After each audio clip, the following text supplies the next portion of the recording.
तो गाइस आज हम बात करेंगे मैनेजर किम के चैप्टर नंबर 1 के बारे में। मुझे इस मानवा के ऊपर काफी सारे लोग वीडियो बनाने के लिए कह रहे थे, तो मैंने सोचा कि क्यों ना इसी के ऊपर वीडियो बना लूं। और आप सबका इस वीडियो के ऊपर कितना सपोर्ट रहता है ये बात ये तय करेगी कि आगे मुझे इस मानवा को एक्सप्लेन करना चाहिए या फिर नहीं। और ये लुकिसम से भी कनेक्ट है, इसलिए मैंने सोचा कि मुझे इसे एक्सप्लेन कर देना चाहिए। तो खैर आज की वीडियो की शुरुआत में हम देखते हैं मैनेजर किम को, जो अभी अपने घुटनों के बल बैठे हुए होते हैं और किसी से माफी मांग रहे होते हैं। इतने में ही पीछे से मैनेजर किम की बेटी चिल्लाती है, डैड आप ये क्या कर रहे हो? मैंने आपको बताया ना, उसने पहले मुझे मारा था। यानी कि मैनेजर किम की बेटी की लड़ाई यहाँ पे किसी और लड़की से हुई होती है, और जो वो दूसरी लड़की होती है उसकी माँ कहती है, आखिर तुम्हें ये बदतमीजी करना किसने सिखाया है? मैं चाहती हूँ कि एक कमेटी बने जिससे पता चले यहाँ स्कूल में कितना ज्यादा वायलेंस होता है। तुम्हारी बेटी ने जो कुछ भी करा है वो सब कुछ उसके रिकॉर्ड में लिखा जाएगा। इन जैसे बच्चों को तो सोसाइटी में घुसने भी नहीं देना चाहिए। हम देखते हैं यहाँ पे एक बंदा होता है जो शायद टीचर होता है, लेकिन किसी भी एंगल से ये टीचर नहीं लग रहा होता। अभी बेचारे मैनेजर किम चुपचाप से जमीन में बैठे हुए होते हैं शर्मिंदा होके। तभी ये टीचर सा दिखने वाला बंदा कहता है, वेल जैसा कि तुम भी जानते हो ये तीसरी बार है जब मिंजी हायरी से लड़ रही है, और जैसा तुम्हें पता है इस बच्ची को चोटें भी आई है, और क्योंकि हम एक स्कूल है इसलिए हमें एक वकील की जरूरत पड़ेगी उस स्टूडेंट के लिए जिसके साथ अत्याचार हुआ है। देखो आपको ये बताने की जरूरत नहीं है कि मिंजी के फादर इस एरिया में काफी ज्यादा फेमस हैं। मिंजी के फादर के बारे में ये भी अफवाहें हैं कि वो अब पॉलिटिक्स में उतरने वाले हैं। तुमने जियोंग कंस्ट्रक्शन के बारे में सुना है ना? देखो ये लोग काफी ज्यादा ताकतवर है, इस मामले को और ज्यादा आगे बढ़ाने से तुम्हें कुछ भी नहीं मिलने वाला। मैनेजर किम अपनी मुट्ठी कसते हैं और कहते हैं,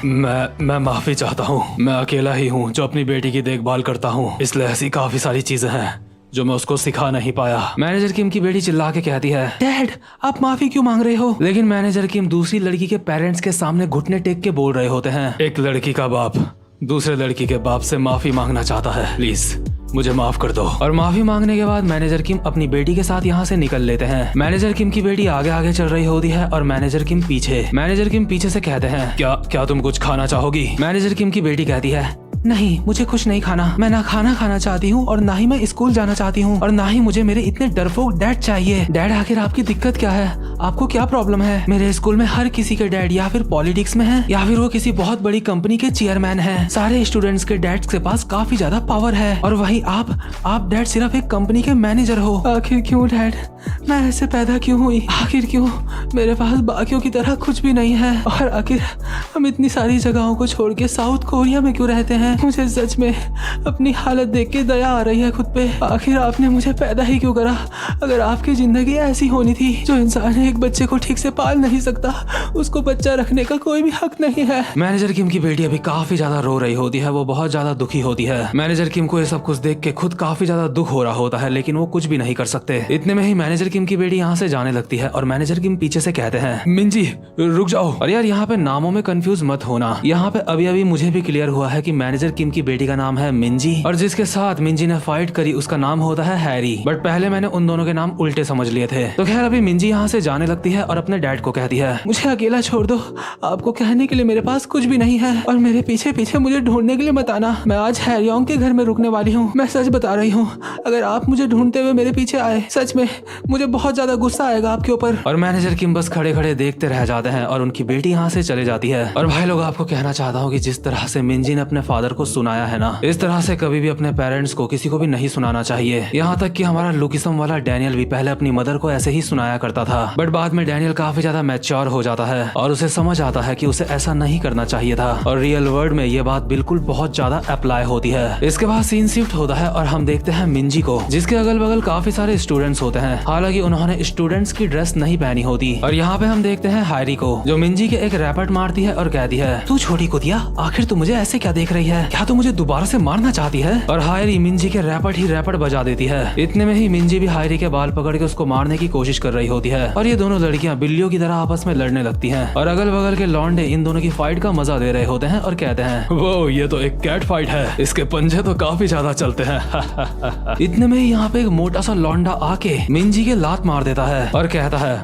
तू छोड़ी कुतिया, तुझे क्या लगा था तू एक लड़की है इसलिए मैं तुझे मारूंगा नहीं? आखिर तेरी हिम्मत कैसे हुई मेरी गर्लफ्रेंड के ऊपर हाथ उठाने की? और इस मोटे का नाम होता है मीनो शियोंग। असल में हायरी इसकी क्रश होती है, मतलब ऑफिशियली गर्लफ्रेंड और बॉयफ्रेंड नहीं होते वो दोनों। हायरी पीछे से चिल्लाते हुए कहती है, सही कहा, ये लड़की एक कचरे का ढेर है, इसकी तो कोई ज्यादा जान पहचान भी नहीं है, ना ही इसके दोस्त हैं। बेचारी मिंजी अभी हाँफ रही होती है और कहती है, तुम लोग बहुत ही गिरे हुए हो, चापलूस कहीं के, तुम सारे के सारे लोग सिर्फ यहाँ पे मुझे मारने के लिए आ रखे हो। इतने में ही मिन्हो मिंजी मिंजी के बाल पकड़ लेता है और कहता है क्या कहा तूने, और एक घुमा के रैपट मारता है मिंजी के, और इसके बाद लगातार मिंजी के रैपट ही रैपट बजाए जा रहा होता है। मतलब यार सोच रहे हो तुम, एक लड़की को मार रहा है वो इस तरह से, और मैं सोच रहा हूँ अगर ये लुकिसम का ही यूनिवर्स है तो यार काश अभी यहाँ पे डैनियल आ जाता और मिंजी को बचा लेता, बट यहाँ पे ऐसा कुछ भी नहीं होने वाला। मिन्हो मिंजी के रैपट मारे जा रहा होता है और अगल बगल के लोग आपस में बोल रहे होते हैं हे अब हमें रुक जाना चाहिए, इस तरह से तो वो मर जाएगी। इतने में ही हायरी एक पत्थर उठा के मिंजी की तरफ भागते हुए आ रही होती है और कहती है गधों मेरे सामने से हट जाओ, हे मिंजी किम तू कुतिया कहीं की, और सीधा पत्थर घुमा के मारती है मिंजी के सर पे। ये पत्थर सर पे पड़ने के बाद मिंजी टकराती है मिन्हो मोटे से और सीधा मिंजी का सर जाके लगता है एक पत्थर में और मिंजी का खून जमीन में बिखर जाता है। यहाँ पे मैटर थोड़ा सा सीरियस हो चुका होता है, इसलिए सारे लोग आपस में बोल रहे होते हैं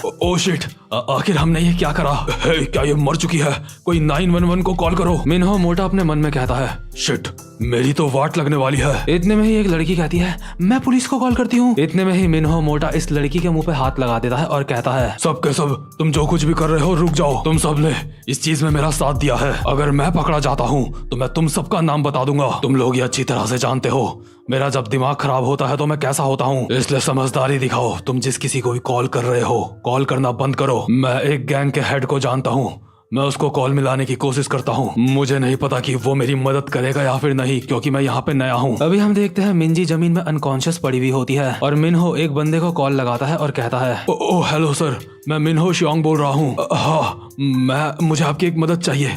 क्या आप मेरी मदद नहीं कर सकते? इतने में ही हायरी मिन्हो से फोन छीनती है और कहती है फोन मुझे दो। हेलो मैं गैंगचॉन जू की बेटी हूँ, मेरे डैड जियोंग कंस्ट्रक्शन के चेयरमैन हैं और मुझे अभी किसी ऐसे इंसान की जरूरत है जो यहाँ पे मैटर को संभाल सके। और जहाँ मिंजी के साथ इतना कुछ हो रहा होता है वहीं हम देखते हैं मैनेजर किम को जिन्होंने चूल्हे में कुकर चढ़ा रखा होता है और बहुत ही उदास होके खाना खा रहे होते हैं और मिंजी का इंतजार कर रहे होते हैं। मैनेजर किम घड़ी में देखते हैं और कहते हैं मिंजी को आने में देर हो चुकी है। और वहीं दूसरी तरफ मिन्हो और हायरी कार में कुछ बंदों के साथ बैठ के कहीं जा रहे होते हैं। असल में कार में जो बाकी के बंदे होते हैं वो गैंगस्टर्स होते हैं जिनको मिन्हो ने कॉल मिलाया था। इनमें से एक बंदा हायरी को कहता है तो तुम मिस्टर जू की बेटी हो? हायरी कहती है हाँ सही कहा। गैंगस्टर कहता है वेल तुम्हें पता है हम ऐसे मामलों में ज्यादा टांग नहीं अड़ाते हैं, लेकिन क्योंकि तुम मिस्टर जू की बेटी हो इसलिए मैं यहाँ पे आया हूँ, तुम स्पेशल हो समझी। हायरी इन गैंगस्टर्स को देख के काफी ज्यादा नर्वस होती है और कहती है हाँ ठीक है लेकिन काम तो हो जाएगा ना, प्लीज इस मैटर को संभालने का काम अच्छे से करना और कोशिश करना कि तुम्हें कोई देख ना पाए क्योंकि हमें और ज्यादा लफड़ा नहीं चाहिए। गैंगस्टर कहता है इतनी चिंता मत करो, हमारे पास आजकल जो टेक्नोलॉजी है उससे काम काफी ज्यादा आसान हो जाएगा। हम जब ऐसे मैटर जापान को सेंड करते हैं तो वहाँ से वो लोग किसी भी इंसान को बिना सबूत के गायब कर सकते हैं। उसका क्या नाम था? हाँ कंप्रेशन टैक। दूसरा बंदा कहता है बॉस उसका नाम कंप्रेशन टैक है। गैंगस्टर कहता है हाँ सही कहा कंप्रेशन। एक बार जब हम उस मशीन के ऊपर किसी की बॉडी को रखते हैं तो वो बॉडी वहाँ पे कांपने लगती है और उस मशीन का काम पूरा होते ही बॉडी का भी काम हो जाता है। आजकल की टेक्नोलॉजी सच में काफी ज्यादा सही है। यानी कि यार ये लोग मिंजी की बॉडी के साथ कुछ करने की सोच रहे होते हैं, जैसे कि उसे पूरी ही तरह से खत्म करने की। और इस बात का एहसास होते ही हायरी काफी ज्यादा डर जाती है। हम देखते हैं जो मिंजी होती है वो गाड़ी की डिक्की में पीछे होती है और गैंगस्टर हायरी को कहता है तो ठीक है हमारे मेहमानों अब तुम्हें यहाँ से उतरना होगा, इसके आगे हम लोगों को ही जाना अलाउड है। और हाँ पैसों के बारे में चिंता मत करना कि तुम्हें हमें कितने पैसे देने हैं, मैं मिस्टर जू को वो बिल भेज दूंगा जितने उन्हें पैसे देने हैं, ठीक है। और वहीं हम देखते हैं जो मिंजी होती है उसका हाथ हल्का सा हिल रहा होता है, इसका मतलब शायद मिंजी जिंदा है। लेकिन जो मैनेजर किम होते हैं अब भी घर में बैठ के इंतजार कर रहे होते हैं। इतना ज्यादा इंतजार करते करते उनकी आंख लग जाती है, लेकिन अचानक से ही वो अपनी नींद से जागते हैं और घड़ी में देख के हैरान हो जाते हैं कि अब और ज्यादा समय हो चुका है। मैनेजर किम फटाफट से अपने कपड़े पहन के बाहर निकलते हैं और देखते हैं कुछ बच्चे आपस में बात कर रहे हैं। यहाँ पे क्या हुआ? क्या यहाँ पे किसी की फाइट हुई थी क्या?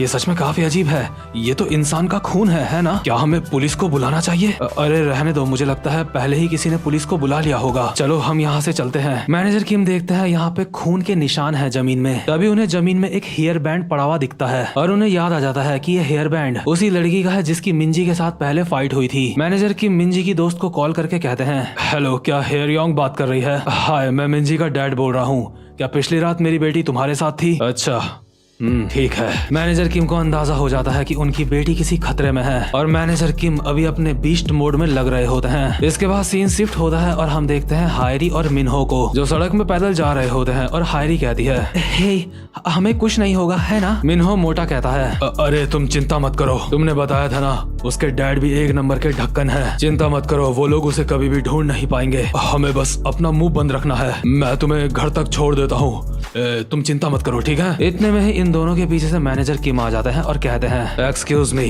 क्या मैं तुमसे एक सवाल पूछ सकता हूँ। मैनेजर किम जिस तरह से यहाँ पे आए होते हैं ये देख के इन दोनों की फट गई होती है। मैनेजर किम कहते हैं, मैं मिनजी का फादर हूँ और अभी मैं उसको ढूंढने की कोशिश कर रहा हूँ। इतने में ही मिन्हो मैनेजर किम का कॉलर पकड़ लेता है और एक मुक्का मारते हुए कहता है, अबे साले बूढ़े, तूने तो मुझे डरा ही दिया था। तभी मिन्हो देखता है कि हायरी काफी ज्यादा डरी हुई है, इसलिए वो रुक जाता है और कहता है, हम किसी मिंजी विंजी को नहीं जानते, हम तुम्हारी मदद नहीं कर सकते। इतने में ही मैनेजर किम हायरी को उसका हेयर बैंड दिखाते हैं और कहते हैं, मिस ये तुम्हारा है ना, मुझे सड़क में पड़ा मिला, ये तुम्हारा ही है ना। तभी मिन्हो मैनेजर किम के दोबारा से मुक्का मारने वाला होता है और कहता है, अबे तू जहाँ जा रहा था वहाँ चला जा, ऐसा करेगा तो तुझे चोट नहीं लगेगी, मैं सच बता रहा हूँ, मेरा मूड आज ठीक नहीं है, अभी मैं तुझे यहाँ से जाने दे रहा हूँ, इसलिए चुपचाप से यहाँ से चला जा। लेकिन इसके बाद सीन शिफ्ट होता है और हम देखते हैं मैनेजर किम की पुरानी यादें, जिससे हम ये अंदाजा लगा सकते हैं कि मैनेजर किम कितने ज्यादा खतरनाक इंसान है। हम देखते हैं मैनेजर किम चिल्ला के बोल रहे होते हैं, प्लीज मैं कहता हूँ मुझे जाने दो। और काफी सारे फौजियों ने मैनेजर किम के ऊपर अपनी बंदूक तान रखी होती है और दूसरा फौजी मैनेजर किम को कहता है, सार्जेंट किम तुम जो कर रहे हो वो करना बंद करो, मैं जानता हूँ तुम क्या बोलने की कोशिश कर रहे हो, लेकिन अगर तुम यही सब कुछ करते रहे तो मामला यहाँ पे काफी ज्यादा खराब हो जाएगा। हम देखते हैं मैनेजर किम ने अपने सीनियर के ऊपर बंदूक तान रखी होती है और एक दो फौजी तो पहले से ही जमीन में पड़े हुए होते हैं जिन्हें मैनेजर किम ने ही निपटाया होता है। मैनेजर किम कहते हैं, अगर तुम्हें समझ आ रहा है कि मैं क्या बोल रहा हूँ तो तुम्हें मुझे यहाँ से जाने देना चाहिए। मैनेजर किम ने अपने सीनियर की गर्दन में चाकू भी लगा रखा होता है और कनपट्टी में बंदूक। मैनेजर किम का सीनियर कहता है, शांत हो जाओ सार्जेंट, अपने हथियार नीचे रख दो, क्या तुमने ये नहीं कहा कि उस औरत के साथ तुमने बस एक ही रात बिताई थी, तो भला आखिर तुम्हें ये कैसे पता वो जो बच्चा है वो तुम्हारा ही है। दूसरा फौजी चिल्लाते हुए कहता है, सबसे पहले हम सबको शांत होना होगा। बट इतने में ही मैनेजर किम फायर कर देते हैं, बट ये फायर हवा में होता है, लेकिन मैनेजर किम का सीनियर डर के मारे अपनी पैंट गीली कर देता है। सीनियर डरते हुए कहता है, अरे इसे जाने दो, ये एक बहुत बड़ा पागल है, ये पूरी तरह से पागल है, सीरियसली अगर ऐसा ही चलता रहा ये हम सबको जान से मार देगा। और यार सोचो, जिस बंदे को देख के फौजी इतना ज्यादा डर रहे हैं वो बंदा खुद एक कितना खतरनाक फौजी होगा। देखो मैं यहाँ पे फौजी शब्द इस्तेमाल कर रहा हूँ, लेकिन करने के लिए मैं स्पेशल फोर्सेस शब्द भी इस्तेमाल कर सकता हूँ। इसके बाद हम प्रेजेंट मोमेंट में वापस आते हैं जहाँ पे मिन्हो मैनेजर किम का कॉलर पकड़ के बोलता है, तुझे लगता है तू बहुत ज्यादा खतरनाक है बुढ़े, अब तक मैं तेरे ऊपर रहम खा रहा था लेकिन अब तो तेरी। और मिन्हो अपनी टी शर्ट निकालने लगता है मैनेजर किम को मारने के लिए और कहता है, लगता है तुझे अब समझ आएगा कि असली तरह से तुड़ाई करना किसको कहते हैं बुढ़े, क्या तू भी अपनी शर्ट निकालना चाहता है। मैनेजर किम कहते हैं, संभल के बच्चे। बट इतने में ही मिन्हो मैनेजर किम की शर्ट पकड़ता है और उसको फाड़ते हुए कहता है, या फिर तू चाहता है मैं तेरी शर्ट निकालूं बुढ़े, आखिर तुझे लगता क्या है, तू कौन है, क्या तुझे पता भी है कि फाइट कैसे करी जाती है। और मैनेजर किम की शर्ट फाड़ते ही जो मिन्हो होता है काफी ज्यादा हैरान हो जाता है, साथ ही साथ में हायरी भी डर के मारे कांप रही होती है। इसके बाद दोबारा से हम वो सीन देखते हैं जब मैनेजर किम ने अपने सीनियर की गर्दन में चाकू लगा रखा होता है। अभी एक फौजी चिल्ला के अपने सीनियर को कहता है, ये नामुमकिन है, तुम जानते हो हम इसे यहाँ से जाने नहीं दे सकते, हमारे जो ये कपड़े हैं ये दुनिया के लिए एक सीक्रेट रहना चाहिए। सार्जेंट किम, उन मिशंस के बारे में सोचो जो आपने हमारे साथ करे हैं। तुमने नॉर्थ कोरिया में 17 घुसपैठ के मिशनों को अंजाम दिया है, 5 double agent mission south Korea में, 2 बार जेल तोड़ी है और कोरियन सुप्रीम लीडर को जान से मारने वाला मिशन। पूरे नॉर्थ कोरिया में तुम मोस्ट वांटेड हो, तुम्हारे सर के ऊपर काफी सारे पैसों का इनाम है, यहाँ तक कि चाइना और रशिया में तुम्हारे लिए स्पेशल टीम तैयार करी गई है तुम्हें पकड़ने के लिए। सर, क्या हम ये सोच सकते हैं कि अगर हमने इसे जाने दिया तो ये बाहर कोई भी हंगामा नहीं करेगा? नहीं, ऐसा नहीं हो सकता, ये बाहर नहीं जाना चाहिए। मैनेजर किम के होने से ही हम दूसरे देशों से समझौता कर पाते हैं। और यार अब आप समझ सकते हो कि मैनेजर किम कितने ज्यादा खतरनाक हैं। मैनेजर किम का इंटरनेशनल लेवल पे नाम चलता है, पूरी दुनिया में खौफ है मैनेजर किम का, और इसीलिए ये लोग मैनेजर किम को यहाँ से जाने देना नहीं चाहते, क्योंकि मैनेजर किम इतने ज्यादा खतरनाक इंसान है कि वो बाहर कुछ भी कर सकते हैं। लेकिन यार यहाँ पे देखने वाली बात ये भी है, जब एक इंसान के ऊपर बाप होने की जिम्मेदारी आ जाती है ना, तो वो काफी ज्यादा शरीफ हो जाता है। बट साथ ही साथ में जब उसके बच्चों का सवाल होता है तो वो किसी को भी फाड़ के रख सकता है। इसके बाद हम देखते हैं जैसे ही मिनहो मैनेजर किम की शर्ट फाड़ता है तो हम देखते हैं मैनेजर किम के शरीर पे इतने सारे कट्स के निशान होते हैं और काफी सारे ऐसे निशान भी होते हैं जैसे गोलियां पड़ी होंगी। मिनहो तो मैनेजर किम की बॉडी को देख के ही डर जाता है। मिनहो को हैरान होने का भी मौका नहीं मिलता। मैनेजर किम गोली की रफ्तार में मिनहो के ऊपर काफी सारे अटैक करते हैं और लास्ट में मिनहो के एक लात मार के उसको हवा में उड़ा देते हैं। मिनहो का सर जैसे ही जमीन में टकराने वाला होता है इतने में ही मैनेजर किम अपने जूते से मिनहो के सर को रोक लेते हैं टकराने से और कहते हैं मेरे पास तेरे लिए बस एक सवाल है, मेरी बेटी कहाँ है। और इसी के साथ ये वाला चैप्टर यहीं पे खत्म हो जाता है। और भाई लोग उम्मीद करता हूँ कि आपको मैनेजर किम का चैप्टर 1 अच्छा लगा हो और अब मैं मिलता हूँ आपसे अपनी नेक्स्ट वीडियो में। तब तक के लिए गुड बाय।